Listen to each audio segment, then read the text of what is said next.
रामनवमी भारत के सबसे बड़े उत्सवों में से एक है। संपूर्ण देश के राम भक्त बड़े उत्साह और उल्लास के साथ रामनवमी का उत्सव मनाते हैं। बड़ी बड़ी शोभा यात्राएं निकलती हैं, बड़े बड़े कार्यक्रमों का आयोजन होता है और समाज के सभी वर्ग मिलकर इस कार्यक्रम को सफल बनाने का प्रयास करते हैं।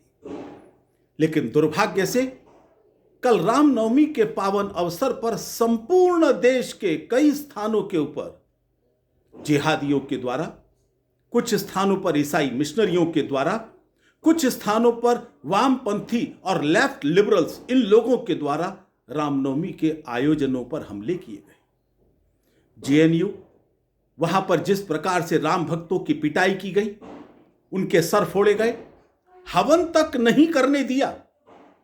उस जेएनयू में फौजियों की पिटाई हो सकती है, उस जेएनयू के अंदर ये लेफ्ट लिबरल्स भारत के टुकड़े के नारे लगा सकते हैं, लेकिन वहां के ऊपर राम का उत्सव नहीं मनाया जा सकता। झारखंड में क्या हुआ, वहां भी इसी प्रकार से कई स्थानों के ऊपर इस रामनवमी के त्यौहार पर, उसके जुलूसों पर हमले किए गए। मध्य प्रदेश का खरगोन हो या गुजरात का आणंद या बनासकांठा हो, सब जगह एक ही प्रकार के दृश्य दिखाई दिए।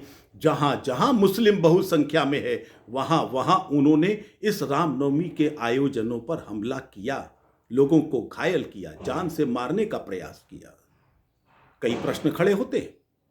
रमजान का महीना चल रहा है, पवित्र महीना माना जाता है, कोई हिंसा नहीं करेंगे यह क्लेम किया जाता है।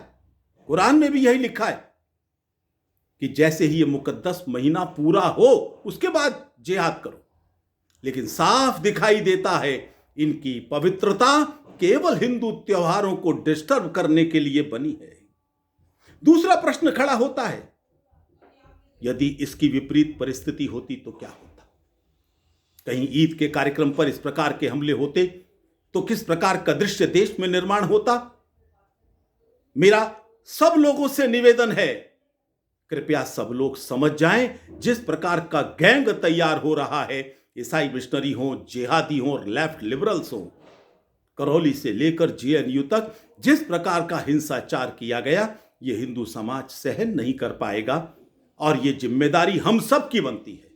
मैं मुस्लिम नेताओं से भी अपील करता हूं, अपने समाज को इस रास्ते पर मत ले जाओ। ये न आपके हित में है, न आपके समाज के हित में है।